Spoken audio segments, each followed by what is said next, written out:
রাজপথে আন্দোলন নয়, আলোচনার টেবিলেই আমরা দাবির কথা তুলে ধরতে চাই। প্রিয় সরকারি কর্মচারী ভাই বোনেরা, সবাইকে আমাদের বাংলাদেশ সরকারি কর্মকর্তা কর্মচারী কল্যাণ সমিতির পক্ষ থেকে শুভেচ্ছা এবং অভিনন্দন জানাচ্ছি। আপনারা জানেন যে আমাদের নবম পে স্কেল প্রাপ্তির লক্ষ্যে আমরা দীর্ঘ 7 থেকে 8 বছর পর্যন্ত আমরা রাজপথে সংগ্রাম করে আসছি। বিভিন্নভাবে সংবাদ সম্মেলন, মহাসমাবেশ, মানববন্ধন, পহেলা মে দিবস উদযাপন সহ স্মারকলিপি প্রদান, ব্রিফিং, অনেক কিছু আমরা করেছি।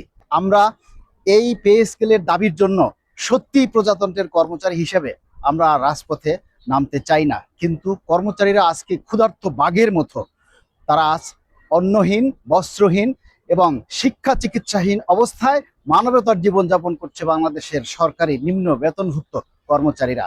আমরা শুধু মাননীয় প্রধানমন্ত্রীর দৃষ্টি আকর্ষণের জন্য এবং তার সাথে একটু সময় মত বিনিময় করার জন্য আজকে বাংলাদেশ সরকারি কর্মকর্তা কর্মচারী কল্যাণ সমিতির পক্ষ থেকে সাক্ষাৎকারের জন্য একটা আবেদন জমা দিয়েছি।